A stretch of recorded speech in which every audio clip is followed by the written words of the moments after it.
সবাইকে স্বাগত। চলুন আজ জেনে নেওয়া যাক আলোর এক অসাধারণ উত্তরাধিকারীর গল্প, যা ভারতের একটা বিশেষ দিন আর এক নোবেলজয়ী আবিষ্কারের সাথে ওতপ্রোতভাবে জড়িয়ে আছে। 28শে ফেব্রুয়ারি। আচ্ছা, ভারতের ক্যালেন্ডারে এই তারিখটা এত স্পেশাল কেন? এর পেছনে কিন্তু বিজ্ঞানের একটা দারুণ গল্প লুকিয়ে আছে। আসলে এই দিনটা হলো বিজ্ঞানের জন্য একটা বিশাল উৎসবের দিন। আবিষ্কার আর নতুন কিছু করার অনুপ্রেরণা, সবকিছুর প্রতীক। হ্যাঁ, এই দিনটাই হলো জাতীয় বিজ্ঞান দিবস।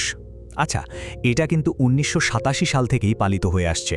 তবে এর আসল গল্পটা কিন্তু আরও অনেক পুরনো। তবে এটা কিন্তু শুধু একটা ফর্মাল সেলিব্রেশন নয়, এর আসল উদ্দেশ্যটা অনেক গভীর।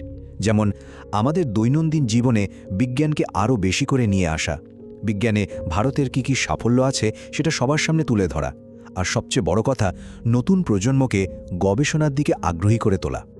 তো প্রশ্নটা হলো, এই বিশেষ দিনটার পেছনে কোন মহান মানুষটা আছেন, আর কোন আবিষ্কারকে ঘিরে এত আয়োজন?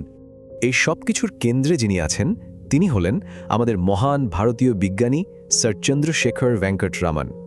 তারই একটা যুগান্তকারী আবিষ্কার এই দিনটাকে ইতিহাসের পাতায় অমর করে রেখেছে। পুরো জার্নিটা একবার ভাবুন তো। 1928 সালে তিনি রামান এফেক্ট আবিষ্কার করলেন, আর তার ঠিক 2 বছরের মাথায় 1930 সালে তিনি ফিজিক্সের নোবেল পুরস্কার জিতে নিলেন। ভাবা যায়, এশিয়ার প্রথম কোনো বিজ্ঞানী পদার্থবিদ্যায় নোবেল পাচ্ছেন, আর এর প্রায় 60 বছর পর 1987 সালে তার এই অসাধারণ কীর্তিকে সম্মান জানাতেই শুরু হলো জাতীয় বিজ্ঞান দিবস।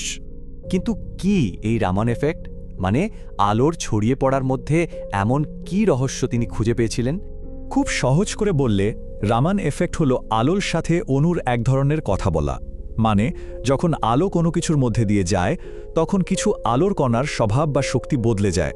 আর এই বদলটাই আমাদের ওই জিনিসটা সম্পর্কে এমন কিছু তথ্য দেয় যা আগে জানা যেত না। প্রসেসটা কেমন, তাই তো? আচ্ছা, ভাবুন, আলোর অসংখ্য কণা মানে ফোটন ছুটে যাচ্ছে, আর কোনো একটা অণুর সাথে তাদের দেখা হলো। বেশিরভাগ ফোটনই ধাক্কা খেয়ে এদিক ওদিক চলে যায়, তাদের কোনো পরিবর্তন হয় না।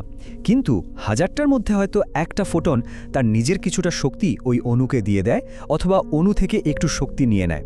আর ঠিক এই শক্তি আদান প্রদানের কারণেই তার তরঙ্গদৈর্ঘ্য, মানে সোজা কথায় আলোর রং বদল হয়ে যায়। আর এখানেই তো আসল মজাটা। আলোর তরঙ্গদৈর্ঘ্যের এই যে বদল, এটাই হলো ওই অণুটার একটা ইউনিক পরিচয়, ঠিক যেন একটা ফিঙ্গারপ্রিন্ট। এই ফিঙ্গারপ্রিন্ট দেখেই বিজ্ঞানীরা একটা বস্তুকে না ভেঙেই, না ছুঁয়েই বলে দিতে পারেন যে ওটা ঠিক কী দিয়ে তৈরি। কিন্তু এই অসাধারণ আবিষ্কারটা শুধু বইয়ের পাতাতেই আটকে থাকেনি, এর ব্যবহারিক প্রয়োগ আমাদের জীবনকে কিন্তু নানাভাবে ছুঁয়ে গেছে। আজকের দিনে ওষুধ তৈরির ল্যাব থেকে শুরু করে ফরেনসিক সায়েন্স, এমনকি মঙ্গল গ্রহে জলের খোঁজ, সব জায়গাতেই রামান স্পেকট্রোস্কোপি একটা অপরিহার্য টেকনোলজি। এটা এখন বিজ্ঞানের একটা সত্যি অমূল্য হাতিয়ার। রামনের সেই আলোর উত্তরাধিকার আজও আমাদের পথ দেখাচ্ছে, আর এই দিনটার লক্ষ্যও কিন্তু সময়ের সাথে সাথে বদলে যাচ্ছে, আরও প্রাসঙ্গিক হয়ে উঠছে। যেমন 2024 সালের থিমটাই দেখুন, ইন্ডিজিনাস টেকনোলজিস ফর বিকশিত ভারত। এর মাধ্যমে দেশের নিজস্ব প্রযুক্তির ওপর কতটা জোর দেওয়া হচ্ছে তা স্পষ্ট বোঝা যায়।